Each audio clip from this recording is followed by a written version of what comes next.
Adeline's POV. Hingal at pagod na pagod ang buong katawan ko matapos ang pangatlong sunod-sunod na pag-angkin niya sa akin. Nakatalikod ako sa kanya habang nakabalot ang buong katawan ko sa puting kumot. I didn't expect you to be that tight after all, Adeline. Napapikit ako. I know, nagsisimula na naman siyang insultuhin ako. You're still delicious like before. Kasi wala naman talagang ibang nakakaangkin, ikaw lang. Gusto ko sanang sabihin pero ayaw ilabas ng bibig ko. Thanks for the compliment. If it's a compliment, sabi ko na lang habang nakapikit ang mga mata at pilit nagbibingi-bingihan sa mga sinasabi niya. What is your main secret to still maintain it? O sadyang mas malaki lang talaga ako kaysa mga naging lalaki at mga naging customer mo? Marina kong humawak sa dulo ng kumot at mariing bumuntong hininga. Umurong na ba yung dila mo, Adeline? Speak, lady. Tell me. How much do you need now? Para mabayaran na kita. Pigil ang luhang bumangon ako. Enough for your shit's insults, Hugo. Tinaliman ko ito ng tingin saka ko pinulot ang mga saplot ko sa kung saan-saang nakasabog. Will you please stop insulting me? Hindi ka pa ba tapos? Nang walang makuhang sagot ay saka ako nagmamadaling pumasok ng banyo para ilayo sa kanyang puso ko na patuloy niyang sinusugatan sa napaka matatalim niyang panghusga sa aking pagkatao. Shit! Wala siyang karapatang insultuhin ako ng sobra. Wala siyang alam.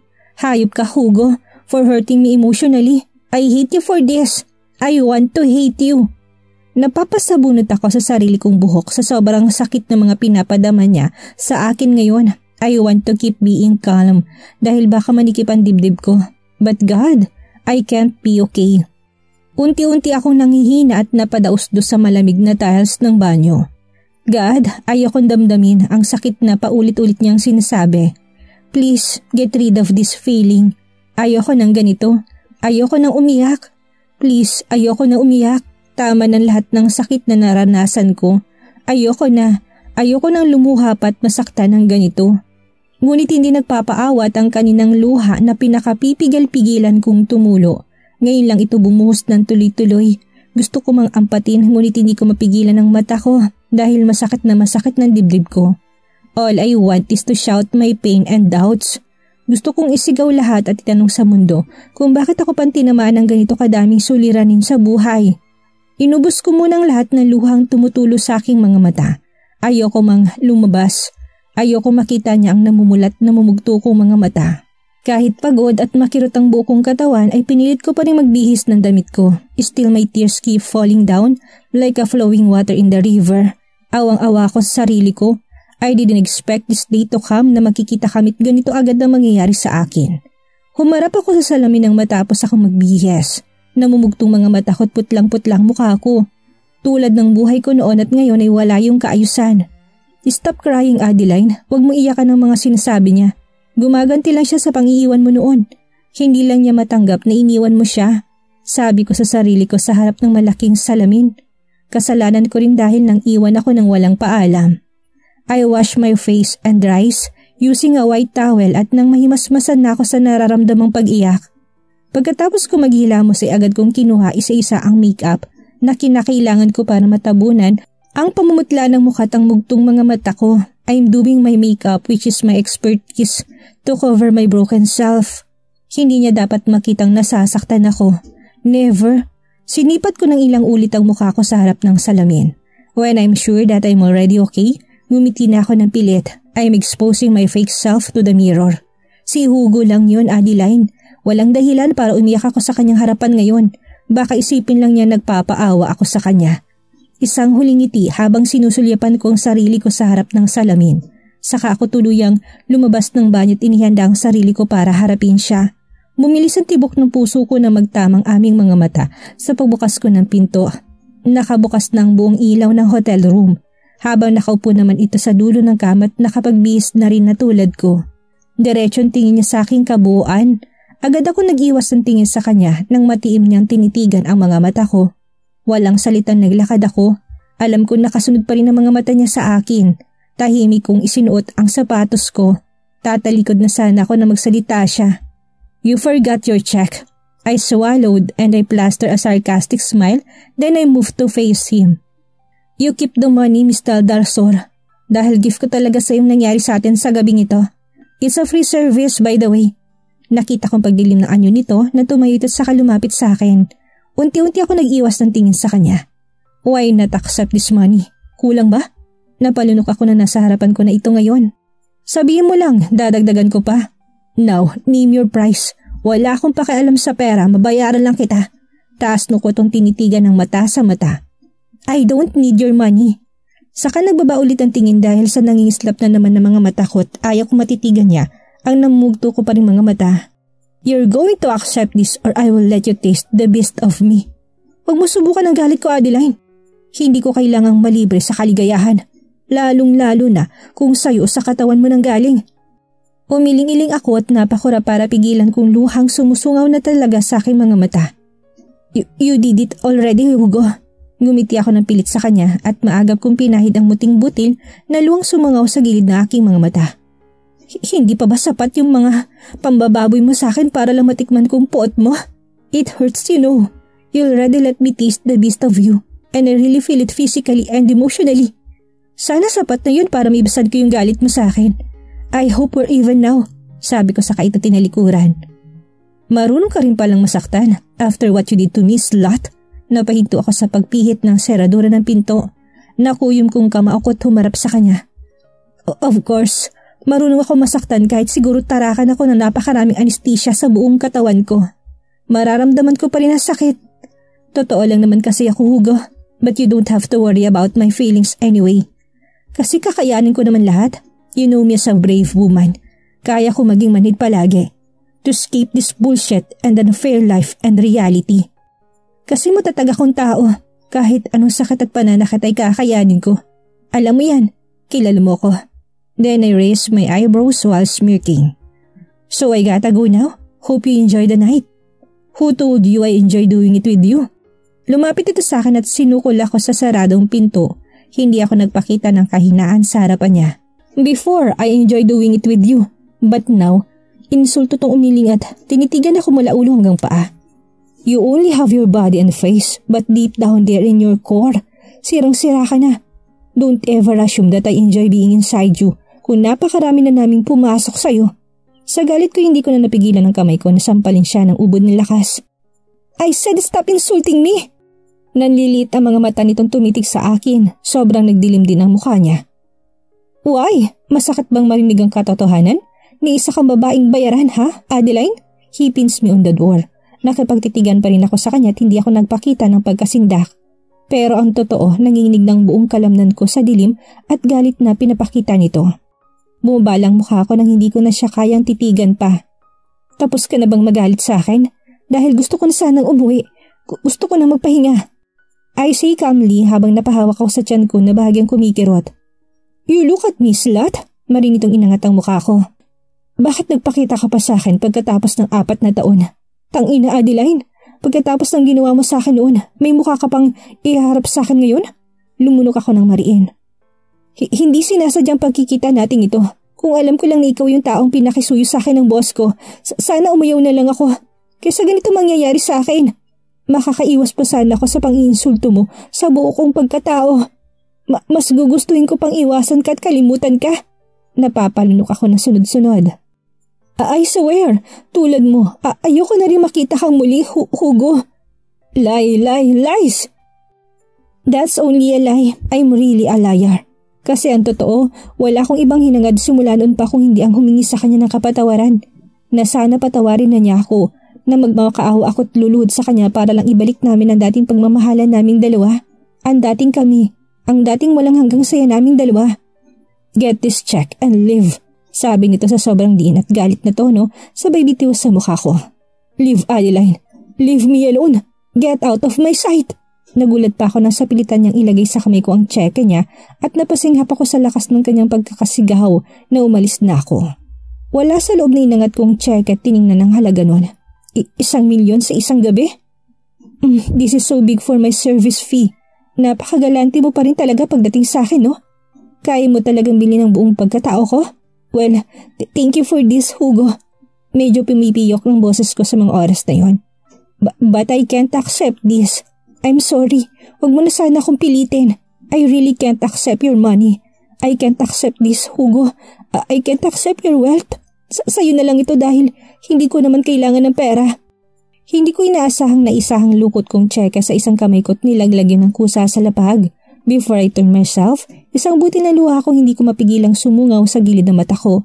I know that his is my tears falling, pero agad ko yung pinahid at nagmamadali na akong lumbas ng hotel na yon. Before I get weak and helpless. I hate you. Sana hindi na lang kita nakilala. Hindi ko pa sana ito mararamdaman ngayon. I hate you. I hate you so much. Bakit ikaw pa, Hugo? Bakit ikaw pa minahal ng puso kong ito? Bakit ikaw pa? Sa sasakyan ko binuhos sa lahat ng sakit na nadarama ko. Iniyak kong lahat-lahat ng sakit at hapting nararamdaman ko. Nang kaya ko na mag-drive ay agad kong pinaharurot ang kotse ko pauwi sa bahay. Wala akong pakialam kung overspeeding ako. Mas gugustuhin ko na ngang maaksidente na lang at mamatay kaagad. My God, Adeline, saan ka ba napunta? Bakit hindi ka mala sumasagot sa tawag ko? Anong oras na? Nag-aalala ko sa iyong babae. Hindi nito natapos ang sasabihin dahil agad akong yumakap at tumagulol sa kanyang balikat. Luna! I burst into tears. Ramdam kong pagkabigla niya. Ang sakit. Sobrang masakit pa rin talaga. I want to die now, Luna. I want to die now. Patuloy ko sa pag-iyak at paghagulhol sa kanyang balikat. I don't want to live anymore. Sana namatay na lang pala ako para wala na lang ako maramdamang masakit dito sa puso ko. Bakit hinayaan mo siyang insultuhin kanya ng gano'n na lang ha, Adeline? Nanggigigil ako sa Hugo na yun eh. Pati rin sa'yo. Luna shouts at me. Naunawaan ko siya sa inis niya dahil alam kong naawa siya sa akin.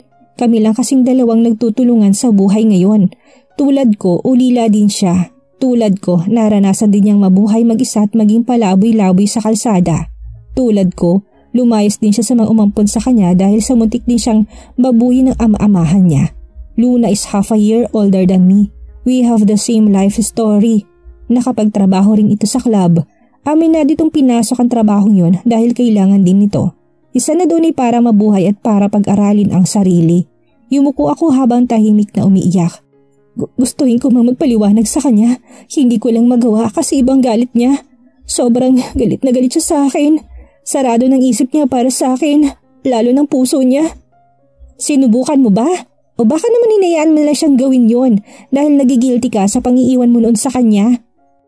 I'm stopped talking for a while because she's right. I didn't try to explain my side. Hinayaan ko pagsalitaan niya ako ng mga maling paratang. Kasalanan ko rin kaya hindi siya tumigil sa panginsulto sa akin. Oh my God naman, Adeline! Mahalin mo naman yung sarili mo. That is your second life kaya pakaingatan mo. Sana pala nawala na lang ako sa mundong ito. Para hindi ko na maranasan ang sakit sa paghaharap naming ito. Patuloy pa rin sa pag-agos ang aking mga luha. Lumaban ako noon para sa kanya. Kahit mahirap at komplikado ay kinaya ko para makabalik at para makahingi rin ng tawad sa kanya. Napapailing ito sa akin habang nakapamewang. Kaya ka nga nabuhay para itama lahat, right? So why are you letting him insult and hurt your feelings now? Bakit ayaw may pagtanggol ang sarili mo sa kanya? Bakit? Aminado akong nandito ako para sa kanya pero akala ko kasi may babalikan pa ako. Tumingala ako kay Luna. It hurts, Luna, nang malaman mong ang taong mahal mo'y engaged na pala sa ibang babae. Ang sakit din na ipagmalaki pa niya sa akin na masaya siya sa iba ngayon. Luna, ang hirap iprasa sa puso kong lahat. Hindi tanggap ng puso ko. Hindi ko kayang isipin na may mahal na siyang iba. Hindi okay sa akin ang lahat. Gusto kong ipaglaban siya pero paano ba? Ang hirap. Naaawa naman itong lumapit at yumakap sa akin. Wala na tayong magagawa kung ikakasal na siya at may mahal ng iba, Adeline. Unless kung kaya mo siyang agawin ng sapilitan sa babaeng pakakasalan niya. Please, stop crying, Adeline. Akala ko ba matatag ka na? Yun yung sinasabi mo sa akin lagi, hindi ba? Sana hindi na lang kami pinagtagpo ulit para hindi na ako nasasaktan ng puso ko ngayon. Tahan na, Adeline. Huwag mo na siyang iyakan. Basta alam natin ang totoo kung bakit mo siya iniwan noon. Hindi ba? Tumango ako. Wala kang kasalanan. Yun na lang ang isipin mo palagi, okay? Thanks and I'm sorry dahil pinag-alala kita. Malamang mag-aalala talaga ako sa'yo. Hey, stop crying na at please lang wag ka na rin uminom at manigarilyo ulit, okay? Alam mo namang masama yan lalo na sa kalusugan mo. Tumango lang ako muli dito. Now you rest, Adeline. Hindi lang ang katawan mo pati na yung puso't isipan mo. Come at ihatid na kita sa silid mo. Hinatid niya nga ako at hiniga sa kama ko. Walang alam si Luna sa buong nangyari sa akin. Hindi ko na lang din ipinaalam sa kanya na may namagitan agad sa amin ni Hugo dahil kung sinabi ko pa baka magwala na siya sa inis at galit kay Hugo. Pagkahiga ay bigla akong dinalaw na antok sa sobrang pagod dahil na rin siguro sa gamot na ininom ko para tuluyang maging okay ang pakiramdam ko. Mabigat at masakit ang bukong katawan at sentidong gumising sa aking diwa. Nabigla pa ako nang makitang orasan. Agad ako napatayo sa kama but I immediately feel the pain at the center of my body. Mostly my feminine part. Sakit! Napapangiwit pa ika-ika akong pumasok sa loob ng banyo. Tinignan ko sarili ko sa harap ng malaking salamin. Tahimik ako nagmumura habang hinihimas kong mga pasa kung saan-saan sa katawan ko. Lalo na sa parte ng dibdib ko kung saan may pasa dahil sa walang ingat niyang panggigigil sa akin kagabi. Even my inner and lower core. Hinaplos ko ang labi ko't panga. Meron din itong maliliit at mga pasa. Dahil yun sa walang ingat niyang paghahalik at haplos sa akin kagabi. Nagsisimula ng pumatak ang mga luha sa mga mata at pisngi ko nang maalala ko mga nangyari kagabi. Sa halagang 1 milyon na ibabayad niya, ito naman ang ginawa niya kapalit sa katawan ko. Ginawa niya talaga ako maruming alipin at sunod-sunurang babae kagabi. Ginawa niya lahat ng gusto niya sa katawan ko para lang mapasaya siya. Napati galit niya nilabas niya sa akin sa pamamagitan ng pang-insulto niya ng paulit-ulit. 1 million pesos to possess my body. Hayop siya. Ang yaman nga nila. Kayang-kaya nilang bilhin ang buong pagkatao ko. Marina ko napakagat labi dahil sa awang-awa ako sa sarili ko. I hope he'll understand why I have to leave him before. Sana maintindihan niya ako't hindi pera at pagpapayaman ang ginawa ko nang iwan ko siya. Marina kong pinahid ang luha ko at nag-umpisa na ako mag-shower para malamigan ang pakiramdam ko. Pagkatapos mag-ayos ng sarili ay tumung ako sa kusina. There I noticed a sticky note from my best friend Luna. Kainin mo yung mga pagkaing hinanda ko para sa'yo. Huwag ka nang pumasok sa office. Just rest and relax all day, Adeline. Napapangiting kinain ko naman ang hinanda niyang pagkain para sa akin. Pagkatapos ay lumabas agad ako at dumulan sa kotse ko. I'm on my way to the office nang may tumatawag sa akin sa phone ko. I accept the call when I see the caller ID. It's my boss, Mrs. Elita Sanchez. Adeline! Good morning, ma'am. Sagot ko kagad. Where are you, Adeline? I need you here badly in my office. We have something to talk and I have something to tell you. I'm sorry, ma'am. Ngayon tanghali lang po kasi ako makakapasok sa office. Masakit po kasing ulo ko. I'm so sorry. Nahiya akong paliwanag. It's okay. At least you are coming now. Yes, ma'am. I'm on my way now. Good. Come to my office right after the lunch break. Noted, ma'am. Napabuntong hininga ako ng ibinabana nitong tawag. Sakto namang break time na sa office. Kaya tamang-tamang hindi ako malilate sa pagpunta sa office ng boss ko. Adeline? Boses yun ni Luna. Did you read my sticky note? Tumango ako. Then bakit? Nandito ka ngayon. Tumaas ang kilay nito. Luna, nainip na kasi ako sa bahay. Sakto rin tumawag si ma'am. She's looking for me since this morning. Pinaalam ko na nga naka-sick leave ka eh. Eto talaga si madam. Lagi ka nalang talagang hinahanap. It's okay. Baka rin siguro dahil sa meeting ko kahapon. Hindi ba sabi mo kahapon hindi ka nagtagumpay sa ka-meeting mo? Oo, umiiwas ako ng tingin dito. Hindi ko kasi nabanggit sa kanya na si Hugo ang ka-meeting ko kahapon. Hindi ko alam kung anong pag-uusapan namin ni madam ngayon. Favorite employee ka talaga ni madam. Kaya ka laging hanap-hanap nun. O siya, kumain ka na ba ng lunch? I feel relief. Yap, sa bahay. Thanks for the food, sis. Welcome. Okay ka na ba? Paninigurado pa nitong tanong sa akin. Kumikirot pa rin ba yung tiyan mo? Umiling ako at ngumiti. I'm really okay now. Don't worry. Sabi ko. Okay, sabi mo eh. So I have to leave you for now. May meeting pa kasi akong pupuntahan sa kabilang branch ng company. Sige, mag-iingat ka. Pero bago ito umalis sa table ko ay humarap ito ulit sa akin. Baka naman, uuwi ka na naman nakainom at umiiyak mamaya. She raises her eyebrows again. Makukurta talaga kita sa singit. Alalahanin mo bawal ka na uminom na alak, right? Yeah, I know that. Promise hindi na maulit yon. Kagabi lang yon, promise. You wait for me here, okay? Sabay na lang tayong umuwi mamaya pagkatapos ko sa meeting. Till 4 p.m. lang kasi yun, okay? Na mapag-isay agad ako nag-ayos na sarili ko bago pa man mag 1 p.m. 10 minutes before 1 p.m. ay agad na akong kumilos para pumunta sa office ng boss namin sa 10th floor ng building. Dina, nandyan ba si ma'am? Tanong ko sa secretary ni madam.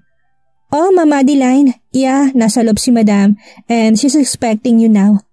Sige, thank you. 3 katok muna bago ako pumasok sa loob ng tanggapan nito. Ang mukhang nakangiti at mabait na ginang agad ang sumalubong sa pagpasok ko sa loob. Good afternoon, ma'am. She stands up from her suave chair nang nasa harap na ako ng table nito. Congratulations, Adeline! She extends her hand at me. Naguguluhan tinanggap ko naman yon. You may take your seat. Tumango ako't sumabay sa pag-upo niya. Ma'am, ano hong pag-uusapan natin? Ngumiti ito. Alam kong wala ka pa ring idea kung bakit kailangan kita makausap ngayon. Well, Adeline, tungkol ito sa pagkikita mo ni Mr. Dalsor kahapon. Sumimangot ako. Ha, ma'am? Pasensya na po kung hindi na-impress si Mr. Dalsor sa presentation ko kahapon.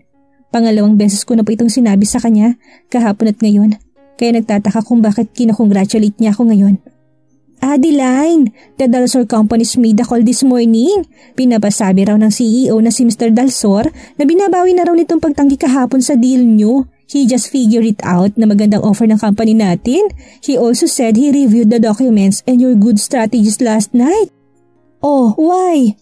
Shit, bakit binawi pa niya? He's liar. Nagsisinungaling na siya dahil wala naman talaga akong mga documents na iniwan kahapon. Maybe he's guilty. Guilty siya sa ginawa niya sa akin. Ayaw talaga niya ng libre ha? Eto na bang kabayaran niya dahil ayaw kong tanggapin ng pera niya? Hayop talaga siya. Hanggang ngayon iniinsulto pa rin niya ako. Hayop ka, Hugo.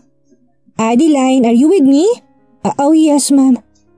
Talaga ho? Kinuha na nila tayo para sa exclusive international housing project nila? Yes, Iha. Ngumiti pa ito sa akin. So as I promise you in return, I will now promote you as our top agent and architect of this company. And it's valid today. Ha? Napaawang ang bibig ko. I promise you that position, Adeline. Wow, I'm so very proud of you. You are really great and smart. Halos lahat ng malalaking kumpanya ay ikaw lang ang nakakapag-achieve to close the deals nang walang kahirap-hirap. You really impressed me, Iha. Lalo na sa huling deal na to. Dalsor Companies, my company's top target to have deal with us. I am so lucky to have you here in my company, Adeline. Again, congratulations! Welcome to the architecture office as our junior architect consultant. Oh my God! Hindi ako makapaniwala. It's also my greatest desire to be at least one of that team. Then now, isa pa ako sa top agent? Oh good God, thank you for these blessings. Tinanggap kong pakikipagkamay ng boss ko. Oh ma'am, thank you. I'm so glad for this promotion. Hindi ho talaga ako makapaniwala. Akala ko na talaga napalpak ako. You should celebrate it then, Adeline. Hinihintay ka na ng mga ka-team mo sa magiging opisina mo. Sorry to spoil their plan, pero may ginawa ata silang pa-welcome sa'yo ngayon sa team nila. They're so excited and happy to work with you and their team. Nabigla na naman ako sa sinabi nito. Ngumiti ako dito. Ma'am, do you think kakayanin ko maging junior consultant sa architecture office? Tanong ko sa alanganing tono. Of course, you will, Adeline. Kayang-kaya mo yan. You have your superior there. You can ask her anytime. Mabait naman si Mrs. Falmora. I think magkakasundo kayong dalawa when it comes to your taste and about the whole designs. Thank you, ma'am. Hayaan niyo gagawin ko pong lahat para sa bagong trabaho ko dito sa kumpanya niyo. Yeah, that's right. Impress me more, Adeline. Then she smiles. Anyway, Mr. Dalsor would like to have a meeting with us again. This time tayong dalawa na para makapagpirma na siya ng contract sa company natin. This week na yon. Bakit kasama pa ako? Shit, ayoko na ulit siyang makaharap sa ngayon. Ma'am, pwede bang si Dina na lang ang isama niyo sa nasabing meeting? Kasi, no, ikaw dapat ang nandun. Request din yun ni Mr. Dalsor. May naglalarong ngiti sa mga labi nito. It seems na nabihag mong mga mata ni Mr. Dalsor, Adeline. Sa bagay, you have your seductive and lovely looks. Kung pumayag ka lang sana, nereto na kita sa anak kong binata eh. I smile. I also heard ikakasal na yung si Mr. Dalsor sa isang anak na kasosyo ng angka nila. Napakaswerte nga naman. Biglang nawalang ngiti ko sa labi. Bigla rin ako nag-iwas ng tingin sa kanya. Yeah, I know that news already. Napalunok ako sa pagdaloy ng sakit sa kaibuturan ng puso ko. Kahit pa siguro ayoko sa ideyang iyon, ay wala na talaga akong magagawa pa. Kinalimutan na niya ako't pinagpalit sa iba. Well, that was 4 years in total. What will I expect, right? Sana hindi na lang umasang puso ko't inisip na mahal pa rin niya ako at na makapaghihintay siya sa pagbabalik ko.